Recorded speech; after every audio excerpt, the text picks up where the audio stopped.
రెండవ వచనాన్ని దయచేసి దేవునికి వాక్య భాగాన్ని చదువుదాం. మీకా గ్రంథము 4వ అధ్యాయం 2వ వచనాన్ని దేవుని వాక్య భాగాన్ని చదువుకుందాం.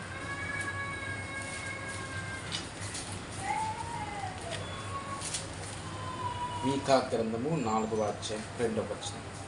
కాబట్టి ఆ కాలమున అన్ని జనులు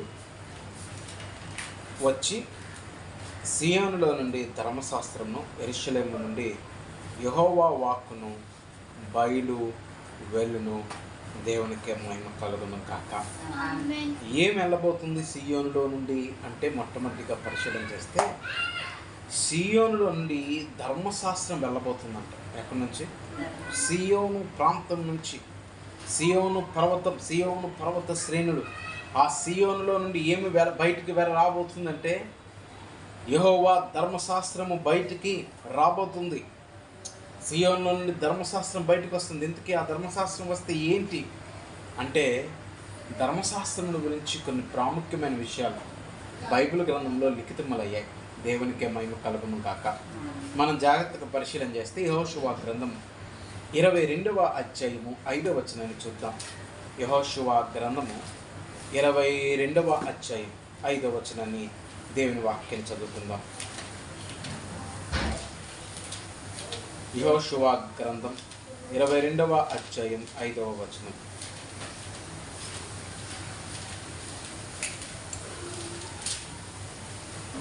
అయితే మీ పూర్ణ హృదయంతోనూ మీ పూర్ణాత్మతోనూ మీ దేవుడైన యెహోవాను ప్రేమించుచు ఆయన మార్గములన్నిటిలో నడుచుకొనుచు ఆయన ఆజ్ఞలను గైకొనుచు ఆయనను హత్తుకుని ఆయనను సేవించుచు యెహోవా సేవకుడైన మోషే మీకు ఆజ్ఞాపించిన ధర్మశాస్త్రమును అనుసరించి నడుచుకునుడి. సియోనులో నుండి ధర్మశాస్త్రం ఎందుకు బయటకు వస్తుందో తెలుసా? ఆ ధర్మశాస్త్రాన్ని అనుసరించి నడుచుకోవాలంట. దేవునికి మహిమ కలుగును గాక. ఎలాగా ధర్మశాస్త్రాన్ని అనుసరించాలంటే ఏమంటాడు తెలుసా? పూర్ణ హృదయముతో ధర్మశాస్త్రాన్ని అనుసరించాలి. దేంతో అంటే సగం అంగీకరించడానికి లేదు, పూర్ణాత్మతో అంగీకరించాలి. ఇంకా చూస్తే యెహోవాని ప్రేమిస్తూ. ధర్మశాస్త్రం ఇవ్వబడిందంటే ఎవరిని ప్రేమించడానికి? దేవుని ప్రేమించడానికి మనకి ఇవ్వబడింది. ధర్మశాస్త్రం ఇవ్వబడింది ఒక వ్యక్తికి. కారణం ఏంటి తెలుసా? దేవుణ్ణి ఎలా ప్రేమించాలో మానవునికి తెలియదు. నేను ఏం చేస్తే అది దేవుని ప్రేమించినట్టే. మీకు విషయం తెలుసా? బైబిల్ గ్రంథంలో యోహాను సువార్తలో ఒక మాట ఉంటుంది. యోహాను సువార్త 16వ అధ్యాయం అనుకుంటా. చూడండి ఒక్కసారి. 16వ అధ్యాయం 2వ వచనం. వారు మిమ్మల్ని సమాజ మందిరంలో నుండి వెలివేయుదురు. మిమ్ము చంపు ప్రతివాడు తాను దేవునికి సేవ చేయుచున్నానని అనుకును కాలము వచ్చుచున్నది. ఏ కాలం వస్తుందంట? మిమ్మల్ని చంపి తాను ఏం చేస్తున్నాడు అనుకుంటున్నాడంట? దేవుని సేవ చేస్తున్నాను అంటాడంట. ఎవరి సేవ చేస్తున్నాను? దేవుని సేవ చేస్తున్నాను. ఎలాగా? చంపి. ఎలాగ పడితే అలాగా నేను దేవుని సేవను చేస్తాను. ఎలా పడితే అలాగా నేను దేవుని ప్రేమిస్తున్నాను. కానీ నిజానికి దేవుని ప్రేమించడం ఎలాగా అంటే ధర్మశాస్త్రంలోనే చెప్పబడింది. ధర్మశాస్త్రం ఎందుకు ఇవ్వబడిందో తెలుసా? దేవుని వాక్యం ఎందుకు ఇవ్వబడుతుందో తెలుసా? నువ్వు దేవుని ఎలాగ ప్రేమించాలి, నువ్వు దేవుని ఏ విధంగా సంతోషపెట్టాలి, నువ్వు దేవుని ఏ విధంగా మహిమను ఘనతను ఆరోపించాలి, ఇవన్నీ కూడా ధర్మశాస్త్రంలో ఉంటాయి. అందుకే యెహోషువ నిలబడి 22వ అధ్యాయంలో అంటాడు కదా, ఇదిగో మీరు మోషే మీకు ఇచ్చిన ధర్మశాస్త్రమును అనుసరించి యెహోవాను ప్రేమిస్తూ ఆయన మార్గములన్నింటిలో నడుచుకుంటూ, మార్గం తప్పిపోయి నేను వాక్యాన్ని గైక్కుంటానని చెప్పే బ్యాచ్ కూడా ఉంది. దేవునికి స్తోత్రం కలుగును గాక. ఏమదా? మార్గము తప్పిపోయి ఏది మార్గం తప్పుతుంది తెలుసా? యోధా పత్రికలో ఉంటుంది. మార్గము తప్పిన చుక్కంట. చుక్కలు కొన్నిసార్లు తమ కక్షలు తిరగకుండా ఒకసారి తప్పిపోతాయి. తోక చుక్కలు కొన్నిసార్లు నేలను పడిపోతుంటాయి. అంటే ఆయా ప్రదేశాలు పడిపోతూ ఉంటాయి. చాలా సమయాలలో మనకి వార్త వినబడుతుంటుంది, పలానా చుక్క కిందకి రాబోతుంది, అది చాలా ప్రమాదకరమైంది, అది పడిందా. దాన్ని ఏమంటారు? ఆ చుక్కలు ఎంత పెద్దగా ఉంటాయంటే పట్టణాల కంటే అవి చాలా పెద్దవి, దేశాల కంటే అవి చాలా పెద్దవి. అది ఒక్కసారి భూమి మీద పడిందంటే ఇంకంతే భూమి పరిస్థితి. మార్గము తప్పి తిరుగు. చూడండి ఉంటుంది యోధా పత్రికలో, కరెక్ట్గా యోధా పత్రికలో మనం చూస్తే ఆ మాట ఉంటుంది. యోధా పత్రికల 1వ అధ్యాయం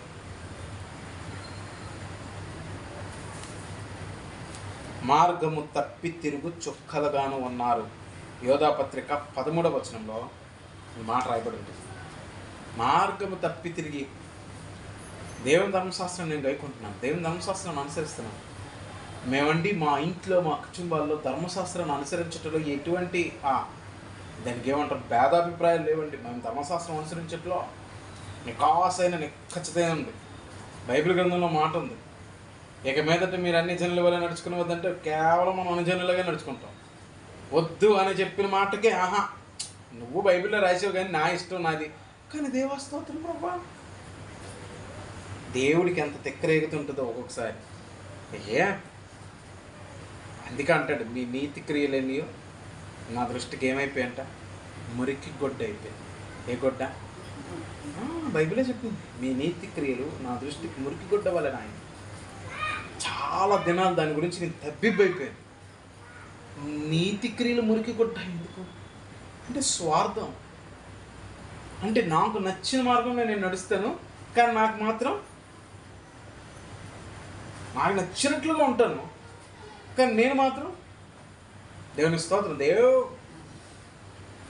నేను ఎంతో ప్రార్థన చేస్తున్నాను, ఎంతో దేవుని కోసం నిలబడతా ఉన్నాను. అమ్మా దేవుడు వచ్చి నేను ఇచ్చిన ధర్మమును ధర్మశాస్త్రం అనుసరించగలుగుతున్నావా అయ్యా? ఆ ఒక్క ప్రశ్న మాత్రం అడుగుద్ది అయ్యా. ఏ ప్రశ్న అయినా అడుగు. ఏమట ఆ ఒక్క ప్రశ్న? ఆ రోజు ఒక తల్లి ప్రార్థన చేసింది, ప్రభువా నీ రాజు అయినా ఈ దీనురాలని కరుణించి కటాక్షించి ఈ దీనురాలు ఎడల కనికరము చూపి నా ఇంటిని దర్శించవా అని అడిగిందంట. ఏమని అడిగింది? ఈ దీనురాలని కరుణించి కటాక్షించి కరుణ చూపి కనికరం చూపి నన్ను దర్శించవా అని అడిగిందంట.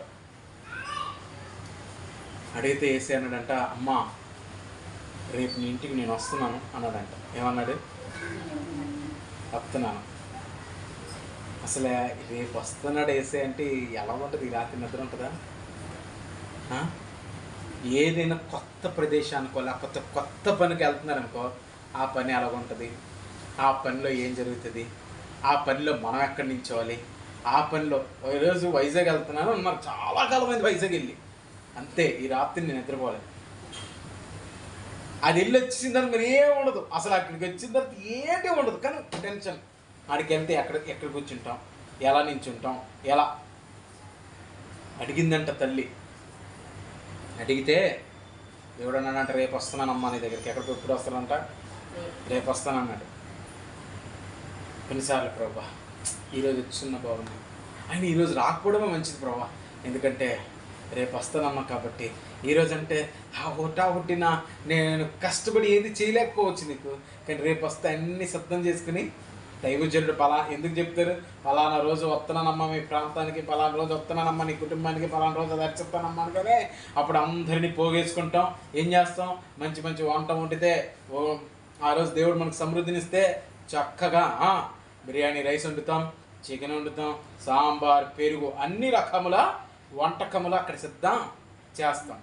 చేప ఫ్రై పెడితే ఇంకా బాగుంటుంది. దైవజనుడికి చేప బాగా తింటాడా, ఏ చేప తింటాడా అయ్యగారు అని చెప్పి ఏసైకి వచ్చి, ప్రభా ఏం తింటావంటే ఆయన ఏమైనా తింటాడని చెప్పి తల్లి ఏం చేసిందంటే ఉదయాన్నే మిక్సీ లెక్కానే ప్రిపేర్ చేసిందంట. బోరులు, అరిసెలు, గారెలు, చేపలు, కోడి కూర, మేక కూర ఏది విడిచిపెట్టలే తల్లి. అంత వేసే కొద్దిగా పెడదాంలే అని చెప్పి. ఎక్కువ వంట అనుకోండి ఎక్కువ సమయం పడుతుంది, కానీ తక్కువ వంటలు త్వరగా అయిపోతుంది కదా. ఆ తక్కువ వంటలన్నీ సిద్ధం చేసిందంట తల్లి. తక్కువ వంటలన్నీ సిద్ధం చేయగానే అప్పుడు వెంటనే ఉదయాన్నే 8వ గంటకి అని శబ్దం వినపడుతుందంట. అమ్మా అని ఒక శబ్దం వినపడుతుంది. తలుపు కొడుతూ ఎలా తలుపు తీసిందంట తల్లి. ఏసీ వచ్చేసాడు అని చెప్పి తలుపు తీసిందంట. ఏసీ వచ్చాడంటే ఒక వ్యక్తి ఎదురు నుంచి, అమ్మ చాలా ఆకలి అవుతుంది తల్లి, కొంచెం అన్నం ఉంటే పెడతావా అన్నాడంట ఆయన. అంటే ఈవిడ ఏమన్నదంటే, అయ్యా లేదు ఇలా చేసే మా ఇంటికి వస్తానంటే ఆయన కోసం వండానంత. అమ్మ ఆయన కోసం వండానంటున్నా కొద్దిగైనా పెట్టు తల్లి అన్నాడంట ఆయన. కొద్ది లేదు ఎక్కువ లేదు, నేను నీకు పెట్టను పా. మధ్యాహ్నం అయ్యింది, మరలా డోర్ కొట్టింది. ఆ ఉదయం 8 గంటల నుంచి 12:30 వరకు సనుకుతుంది కొద్దిగా. రేపు వచ్చే మనసులో ఉంటుంది కదా, వస్తానన్న ఆయన త్వరగా ప్రభువా, త్వరగా రావయ్యా, త్వరగా రావయ్యా, రావాలి రావాలి ఇప్పుడే ఇప్పుడే దిగి. కొంతమంది ప్రార్థన ఇదే ఉంటుంది కదా, దిగు దిగి దిగి దిగి. ఎక్కడ దిగిపోలే ఆయన ఏం మనకు బానిస. చాలామందికి విశ్వాసులకి పాస్టర్లకి దేవుడు ఒక బానిస, కొంతమందికి ఏమో సేవకుడు ఒక బానిస. నేను చెప్పిందే అయ్యో, నేను చెప్పిందే దేవుడు. ఆయనకి ఇంకేం పని లేదు, పాట లేదు. ఇది ఈయనకి దాసుడు అయిపోయాడు. ఈయనకి దాసుడు అయిపోయాడు దేవుడు. దిగో, దిగుతావా లేదా, దిగు. అసలు మనం దిగు దిగు దిగు దిగు అని అక్కర్లేదురా. ఇప్పుడు మీకు వచ్చింది తెలుసా, మీరు ఎవరింటికి ధైర్యంగా వెళ్ళగలరు చెప్పండి? మా ఇంటికి రా, మా ఇంటికి రా అన్నాడు ఇంటికి వెళ్ళరు. ఎప్పుడు గమనించండి, మా ఇంటికి రానంటే చూద్దాంలే అంటారు. కానీ మీరు ఎవరింటికి వెళ్ళిపోతారు తెలుసా? మీతో ఎవరైతే సన్నిహితంగా, మీతో ఎవరైతే అనుకూలంగా ఉంటారో వాళ్ళింటికి మీరు మిమ్మల్ని పిలిచినా పిలవకపోయినా అక్కడ వెళ్ళిపోతారు. అక్కడ కుర్చీలో కూర్చుని పోతారు. అక్కడికి ఏది ఉంటే లాగించుకుంటారు. ఇంట్లోకి వెళ్ళి మంచినీళ్ళు తాగేస్తారు. టీ పెట్టావా అంటారు, టిఫిన్లు పెట్టావా అంటారు, ఆడ తినేస్తానంటారు, అన్నీ చేసేస్తానంటారు. ఎందుకంటే మీకు వారికి ఏమైంది? సన్నిహిత సంబంధ బాంధవ్యం ఉంది. యేసుతో అది ఉంటే దిగిరా దిగిరా దిగిరా అనక్కర్లేదు, దేవుడే దిగి వస్తాడు మన దగ్గరికి. దేవునికి మహిమ కలుగును కాక. దేవుడు వస్తాడు. ఆయన ఇంటికి వెళ్ళాలి. ఒకవేళ దేవతలు అడుగుతున్నారు అనుకుందాం, యేసు ఎక్కడికి? అలా నాయన ఇంటికి. ఎందుకు ప్రభా? ఆయన పిలవలేదు కదా. పిలవక్కర్లేదు, నన్ను ఆహ్వానించాడు. పిలిచి లోపల ఆయన వచ్చాడా అనే దానికంటే ఆహ్వానించాడు. హృదయపూర్వకంగా నా గురించి ఎప్పుడు సిద్ధముగా ఉంటాడు. అందుకే దావీదు అంటాడు కదా 5వ కీర్తనలో, నా ప్రార్థన నీ సన్నిధిని సిద్ధము చేసి కాచి ఉందనంటే. ఎలా ఉంటాడంట? కాచి ఉంటాడంట దావీదు. మధ్యాహ్నం డోర్ కొట్టాను, తలుపు తీస్తే మరొక వ్యక్తి. అమ్మా, ఉదయం నుంచి అన్నం తినలేదు తల్లి. ఓ తల్లి పిలిచిందే, ఆకలి అవుతుంది, అని కామ్ పెట్టలేదు. అయ్యా నువ్వు కూడా ఏమనుకో, మాకు ఉదయాన్ని ఒకడు వచ్చాడు, రేపు మధ్యాహ్నం నువ్వు దాపరించావు, నాకు నువ్వు దాపరించావు. ఉదయం నుంచి అంత ఉండి చీమలు, పురుగులు, ఈగలు వాలకుండా వాటన్నిటి మీద మూతలు పెట్టి రెడీగా ఉంచారు. ఎందుకో తెలుసా? ఈరోజు నా ప్రభు యేసే వస్తున్నాడు. అమ్మా నాకు పెట్టమ్మా, నేను నీకు ఒక్క చిన్న మొక్క కూడా పెట్టను అని అనింది. వెళ్ళిపోయారు. సాయంత్రం 6 గంటకి, అంటే పూర్వకాలంలో 6 గంటకి భోజనాలు అయిపోతాయి కదా. చీకటి పడిందంటే మంచాలు వెళ్ళిపోయేవాళ్ళు. అసలు మొత్తం నిద్రకు ఉదయం 2-3 గంటలు వేసేవాళ్ళు. ఇప్పుడు పరిస్థితులు వేరులేండి. ఇప్పుడు దేవునికి స్తోత్రం, 6 గంటకి డోర్ మరలా ఒక వ్యక్తి కొడుతున్నాడు. ఉదయం నుంచి చూశాను ఏసయ్య. ఆ డోర్ కొడుతున్నప్పుడు ఈ మాటలు ఉదయం నుంచి చూశాను. కనీసం ఇప్పుడైనా వచ్చావా? ఉదయం నుంచి అవన్నీ నిండిపోయి ఉంటాయి నాకు తెలిసి. అవి మళ్ళీ ఇప్పుడు వేడి పెట్టాలి. ఓవెన్ కూడా లేదే. ఏం లేదు. ఓవెన్ అంటే తెలుసా? వేడి అందులో పెడితే వేడి చల్ల పదార్థాలన్నీ వేడి చేసుకోవడానికి ఓవెన్ ఒకటి ఉంటుందండి. మేము హైదరాబాద్ ప్రాంతంలో ఉండేటప్పుడు వాడేవాడు ఓవెన్. ఒకసారి ఏం చేసామంటే స్టీల్ గిన్నె పెట్టేసాను. నాకు తెలియక అప్పటి చేతులు 2 కాలి. స్టీల్ గిన్నెలు ఎట్టకూడదు, ప్లాస్టిక్కే పెట్టాలి. ఎందుకంటే అది వేడి చేసేస్తుంది. అక్కడ టైమర్ ఉంటుంది, 1 నిమిషం ఆన్ చేస్తే ఆ నిమిషంలో మొత్తం వేడి చేసి ఇచ్చేస్తుంది. ఓవెన్ కూడా లేదే అని బాధపడుతూ లట్టలు తీసింది మరొక వ్యక్తి. మా ఆకలి అవుతుందమ్మా, దూర ప్రాంతం నుంచి దిగి వచ్చాను, కొంచెం అన్నం పెట్టి తెల్లంటే, ఎలా ఉదయం నుంచి ఆవిడకి పనిలో పాట లేదు, అందరూ దాపరించుకుంటూ ఇక్కడికి వస్తున్నా. ఆయన అత్తనన్నాడేమో రాడు, ఎప్పుడు కొత్తడో తెలీదు. మీరందరూ వచ్చి అడుగుతున్నారు అన్నం పెట్టి. ఏ అనలేదు. ఆయన కోసం నేను వండుకుని కూర్చుంటే వచ్చి అన్నం పెట్టమంటాడు. అనుకున్న కసురుకుంది, అయిపోయింది. ఆ రాత్రి ప్రార్థన ఇచ్చేసిందంటే మోకాలేసి, ప్రభువా నువ్వు ఎందుకయ్యా నా పట్ల అంత ఏడుస్తా కదా, నా పట్ల ఎందుకయ్యా కనికరం చూపలేదు. అమ్మా వేసి నువ్వు మాట తప్పిపోయావు, నువ్వు మాట తప్పని వాడు కానీ నువ్వు తప్పిపోయినట్టుగా కనపడదు, ఎందుకు ప్రభా కనీసం రేపైనను అంటే ఆయన అన్నాడంటే నేను ఆల్రెడీ వచ్చి వెళ్ళిపోయినమ్మా అన్నాడట. ప్రభువా నువ్వు ఎప్పుడు వచ్చావు? ఉదయాన్న 8 గంటలకు వచ్చాను, మధ్యాహ్నం 12:30కి వచ్చాను, సాయంత్రం 6 గంటలకు వచ్చాను. ఎటు వచ్చింది నువ్వా? వచ్చింది నేనే, వచ్చింది నేనే, నువ్వు కట్టలేదు. తమ స్వకీయ ఆలోచన చేత, అందుకే దేవుడు అంటే మీరు ఒకరికి పెడితే నాకు పెట్టినట్టు. మీరు ఒకరు పెట్టారంటే అర్థం ఏంటి? నాకు ఆకలి తీరుస్తున్నట్టు, వాళ్ళకి నీళ్ళు ఇచ్చారంటే నాకు దాహం తీరుస్తున్నట్టు, వాడికి వస్త్రం ఇచ్చారంటే నాకు ఇచ్చినట్టు వస్త్రం. ఉదయం నుంచి 3 సార్లు దర్శించండి కుటుంబాన్ని. గుండెలు బాదుకుంటే ఏంటి, ఏం చేసుకుంటే ఏంటి. అందుకే ధర్మశాస్త్రం మనకు అవసరం. అందుకే ధర్మశాస్త్రాన్ని దేవుడు అంటే ఇదిగో సియోన్లో నుండి ధర్మశాస్త్రం బయలు వెళ్ళిన. ఎందుకో తెలుసా? నువ్వు ఎలా నడవాలో, ఏం చెయ్యాలో, ఏం చేస్తే ఆయన ప్రేమిస్తావో అదంతా ధర్మశాస్త్రం అందు రాయబడి ఉంటుంది. దేవునికి మహిమ కలుగును గాక. అంత మాత్రమే కాదు, ఎజ్రా గ్రంథము 7వ అధ్యాయం 10వ వచనాన్ని కూడా చదువుదాం. ఎజ్రా గ్రంథము 7వ అధ్యాయం 10వ వచనం.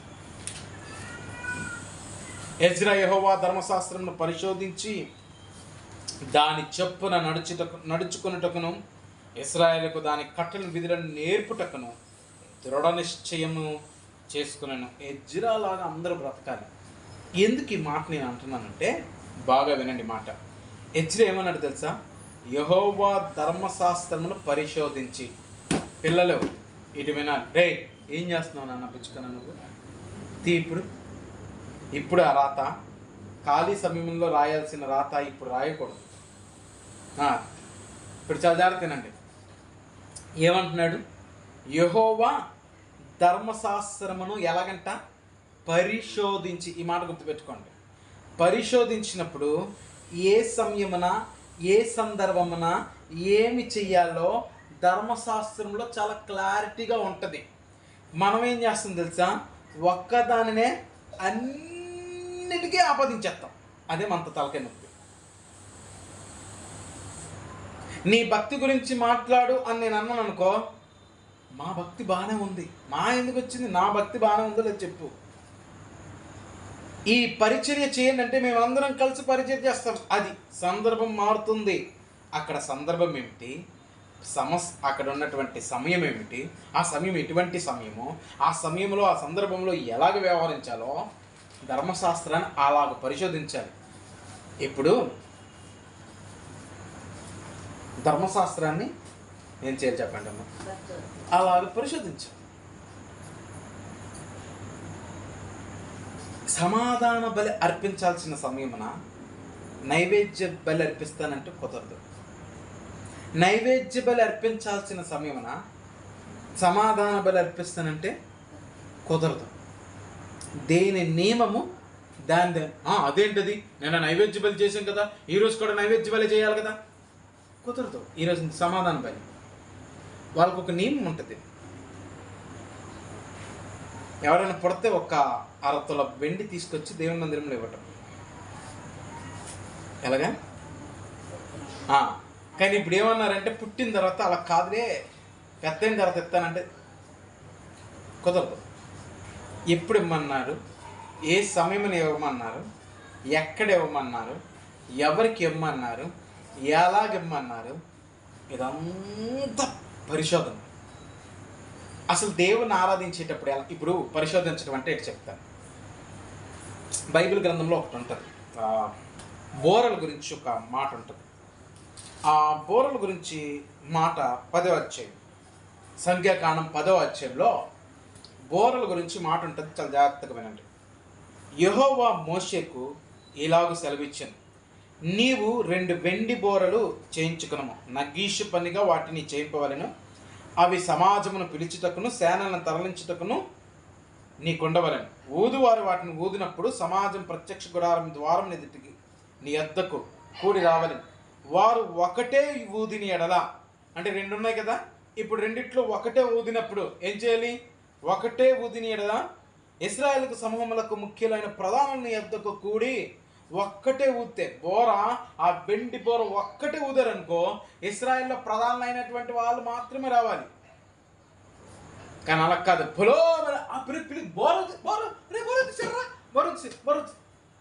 ఒరే, ఎవరిని రమ్మన్నారా? ఎవరికి చెప్పారు పరిచర్య? ఎవరిని రమ్మనడానికి ఆ శబ్దం చేశారు? మీకు స్కూల్లో ఇంటర్వెల్లు, మీ స్కూల్లో లాంగ్ బెల్లు ఇలాంటివి ఉంటాయా? ఉంటాయి ఉంటాయి. అదే ధర్మశాస్త్రం. చదివేనండి. ఇప్పుడు మనం పనికి వెళ్తాం, పలానా 7 గంటల నుంచి 10 గంటల వరకు మీ పని అమ్మ అంటే 7 గంటల నుంచి 10 గంటల వరకు ఆ పని ప్రాంతంలో ఉండాలి, అంతేనా? అక్కడ వాళ్ళు ఈరోజు మట్టి తీయండి అని చెప్పారు. ఏం చేయాలి ఈరోజు? కాదు నేను చెత్త ఎరుతాను అన్నావు, ఒప్పుకుంటారా? మాణిక్యమ్మ గారు ఒప్పుకోరు. అలా ఎలా చేస్తావు తల్లి? ప్రభుత్వం వారు ఈ పనిని నియమించారు, నువ్వు ఎలా ఒప్పుకుంటావు? ఎలా చేస్తావు ఆ పని? ఇప్పుడు అర్థమవుతుందా ధర్మశాస్త్రాన్ని ఎందుకు పరిశోధించాలో? ఎలా పడితే అలాగా చేసేస్తామేమో. ఒక్కసారి ఊస్తే ప్రధానం రావాలి. ఇప్పుడు చూడండి ఏమంటాడు, ముఖ్యమైన ప్రధాన మీరు ఆర్భాటంగా ఊదినప్పుడు తూర్పు దిక్కున దిగి ఉన్న సైన్యములు సాగవలను. మీరు రెండవ మారు ఆర్భాటం ఊదినప్పుడు దక్షిణ దిక్కున సైన్యం సాగలను. వారు ప్రయాణము పోయినప్పుడు ఆర్భాటంగా ఊదవలను. సమాజం కూర్చున్నప్పుడు ఓదవలను కానీ ఆర్భాటం చేయవలదు. సమాజం కూర్చున్నప్పుడు పొం పొం పొం అని ఊసి ఆపేయాలి. కానీ యుద్ధానికి సైన్యం వెళ్తుంది అనుకో, పొం పొం పొం గట్టిగా భయంకరంగా ఓ ఉత్సాహంతో గోలలాగా ఓదాలి. అంటే ఒకసారి ఓదాలి, ఒకసారి గోలలాగా ఓదాలి, ఒకసారి ఏమో మామూలుగా ఓదాలి. ఇన్ని రకాలుగా ఊదుతారు. ఇన్ని రకాలుగా ఊదితే ఆ శబ్దమును వినాలి. అందుకే పరిశోధన. అదే పరిశోధన. ధర్మశాస్త్రం దేవుని వాక్యమును కూడా అట్టి పరిశోధన చేయగలగాలి. ఈ సమయంలో ఏం చెప్పారు? ఏమండి ఈ సమయంలో ఏం చెప్పుంటారు? చెప్తారులే, ఏదో చెప్తున్నారులే. మనకు మైండ్ ఉంటుంది కదా, మన తలకాయలో గుజ్జు ఉంది. ఆ తలకాయలో గుజ్జు ఏం చెప్తుంది అంటే నీకు నచ్చింది నువ్వు చెప్పంటుంది. నిజమే, అలా కాదు కదా అంటే అలా కాదండి మళ్ళీ అంటారు ఈ పాస్టర్ గారు. ఇంకే పని లేదు, మనకేం పని లేదు. అలా కాదులేండి అయ్యారు, ఈసారి కానీ ఏంటి ఎలాగంటే ఎవరో చర్చికి రాలేదండి. చర్చికి రాకపోతే రాకపోయావు అయ్యా, ఈరోజు రాలేకపోతున్నాను ప్రార్థన చేయండి. ఫోన్ చేసి అయ్యా ఈరోజు రాలేకపోతున్నాను కొంచెం అడ్జస్ట్ అయిపోండి.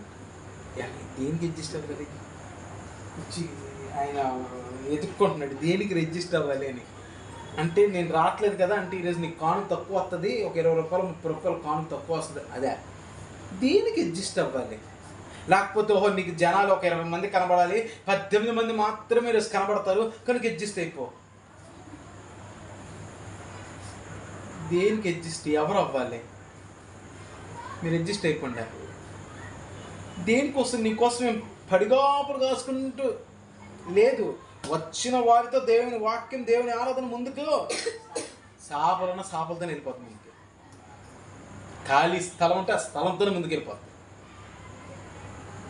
2 3 పరిచర్యలు అలా క్రమంగా కొన్ని సంవత్సరాలు పెట్టేవి దేవుని రావటకు. కానీ వచ్చితే రక్తం అలా వస్తూనే ఉంటుంది. ఏం కాదు. దేవుడు ఎప్పుడు నిర్ణయ కాలం అనేది ఉంది, ఖచ్చితంగా ఆ సమయంలో చేస్తుంటాడు. అందుకే పరిశోధించాలి. ఏం మాట్లాడుతున్నామో పరిశోధించాలి. అర్థమవుతుందా? ఏ సమయంలో ఏం చేయాలో పరిశోధించాలి. నేను నా గుచ్చి ఇక్కడ అవుతుంది అది దాని అనుకుని కుదరదు. ఆయన ఏమన్నాడు తెలుసు? మొదటి ఏమంటే తెలుసు? ధర్మశాస్త్రం సియోన్లో నుండి ధర్మశాస్త్రం బయలువెళ్తుంది, ఆ ధర్మశాస్త్రానికి మీరు పూర్ణ హృదయంతో హత్తుకోండి అంటూ ఎజ్రా అంటాడు కదా. నేను ధర్మశాస్త్రాన్ని పరిశోధించడం మాత్రమే కాదు, ఇప్పుడు ఏం చేయబోతున్నాను? రెండోదిగా ఆయన ఏమన్నాడు చూడండి. ధర్మశాస్త్రాన్ని పరిశోధించడం వరకే కాదు, దాన్ని చొప్పున నడుస్తాను అంటున్నాడు. ఎవరంటున్నారు తెలుసా? యాజకుడు. నాయకుడు, యాజకుడు. ఎవరు ఎట్లా అనుసరించారో నాకు తెలియదు, నేను అనుసరిస్తున్నా. ఎవరు ఎన్ని మాటలు మాట్లాడి ఎవరికి నచ్చినట్లుగా వాళ్ళు ఉన్నారో నాకు తెలీదు, నేను నడవడానికి ఇష్టపడుతున్నాను. అర్థమవుతుందా? అర్థమవుతుందా లేదమ్మా?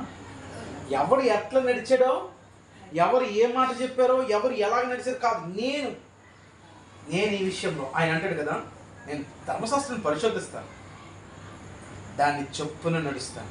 ఏమన్నాడు? దాని చొప్పున నడుస్తాను. ఇంకేమంటాడు? ఇశ్రాయేలుకు దాని కట్టడలను విధులను నేర్పుతాను. ఏమంటాడు తెలుసా? నేను పరిశోధిస్తాను, నేను నడుస్తాను, ఇశ్రాయేలుకు నేర్పిస్తాను. ఇశ్రాయేలుకి ఏమంటాడు? నేర్పిస్తాడు. ఆ స్థాయికి రావాలి అందరూ. ఇగో ఇక్కడ ఈ క్రమం ఉన్నది, ఇక్కడ ఈ పద్ధతి ఉన్నది, దేవుని పద్ధతులు ఇలా ఉంది. ఉదయాన్న పరుపు మీద ప్రార్థన చేస్తున్నా, మంచం మీద కన్నీడు చేతనో ఏం మంచం కొట్టుకుని పోతుంది అన్నట్టుగా మంచం మీద మోకాలు ఎత్తి అన్నాను. మందిరంలోకి వెళ్ళి చెయ్యాలి అన్నారు. డాడీకి వచ్చేసాం. లేదు ప్రభు, నేను రాలేను, నా వల్ల కాదు, అక్కడ ఇది చాలా కొంచెం సౌకర్యంగా ఉంది. ఆయన దావీదు ఏమంటాడు? ప్రభు 6వ కీర్తనలో కన్నీళ్ళ చేత నా పరుపు కొట్టుగా, అక్కడ కాదు కన్నీరు, ఇక్కడ ఇది. దానికోసం ఆ ప్రార్థన అంశం పరుపు మీద కాదు చేయాల్సింది, మందిరంలో చేయి. దేవునికి మహిమ. ఏది ఎక్కడ చేయాలో. ఇప్పుడు వివాహం దగ్గరికి వచ్చేసి యేసుక్రీస్తు ప్రభువు శిలువ మరణంలో 3 దినములు సమాధి చేయబడ్డా. అక్కడ వివాహం జరుగుతుంది, అక్కడ భార్య భర్తలు ఇద్దరు ఉన్నారు. ఆ రోజు ఏ దినం? సంతోష దినం. అన్ని శుభదినాలే మాకు, కానీ ఆ రోజు ఏ దినం? సంతోష దినం. భార్య భర్తలు ఇద్దరు, అమ్మ భార్య భర్త ఇలా ఉండాలి నాన్న, ఇలా ఉండండి, అలాగే డైలాగులు ఏవో చెప్తారు, కొంతమంది జోకులు వేసుకుంటారు, జోకులతో మాట్లాడతారు. ఓకే కాదు, సమాధి చేపడతాం మనం. ఒక దినాన్న చనిపోబోతాం అంటే వాళ్ళిద్దరు ఇంకే గుండె అయిపోద్ది అక్కడ వాళ్ళిద్దరికి. అయినా మీకు ఒక విషయం తెలుసా? ఆదాము అవ్వలు చరిత్ర గురించి మీకు తెలుసు. వారు పాపం చేసి వీళ్ళిద్దరు ఇప్పుడు ఏం చేయబోతున్నారు? రేపటి నుంచి పాపం చేయబోతున్నారు ఏంటి? ఒక సేవకురాలుగా ఒక వివాహంలో నేనేది కట్టుగా చెప్పను కదా, అదే వచ్చిన బాధ నాకు. ఎక్కాడు, పోలే దైవచనుడు మంచి పెద్ద అయిన అంటే మేము శ్రద్ధగా వింటున్నాను, ఆయన ఏం వాక్యం చెప్తాడా అని. ఆదాము అవ్వలు పాపం చేశారు. దేవుని రాడు ఏమవుతుందిరా? పెళ్ళి అవుతుందిరా, పెళ్లి గురించి చెప్పు. సమయోచితమైన మాట చిత్రమైన వెండి పండ్లంలో బంగారు పండ్ల వంటిది కదా, ఆ బంగారు పళ్ళు ఇవ్వు. అక్కడ వారితో పాటు అక్కడ ఉన్నవారు అందరూ ఆదరింపబడతారు. దేవుని వాక్యం అస్తమానికి పాపం మాత్రమే కాదు, దేవుని వాక్యంలో చాలా వాక్యం ఉన్నది. దాన్ని పరిశోధించకుండా ఇష్టానుసారంగా తెలియపరచడం వలన సమస్యలు ఎక్కువైపోతున్నాయి, తక్కువ పట్లే.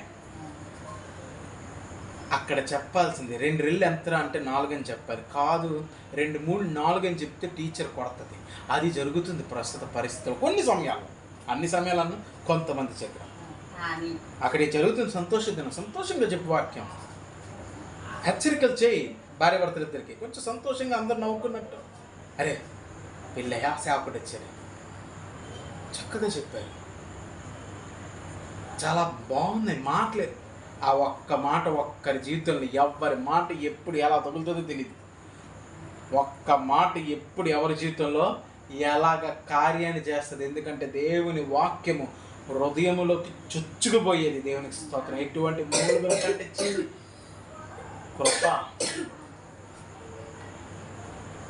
ఇంత గొప్ప వాక్యం నేను నేర్పిస్తాను ఇశ్రాయేలుకి అన్నాడు. చూడండి ఒకసారి ఎంత అద్భుతం. నేను నేర్పిస్తాను ఇశ్రాయేలుకి. మనం కూడా అతి స్థాయిలో ఉండాలి. ప్రార్థన చేసుకుందాం. తల్ల వంచండి, ప్రార్థన.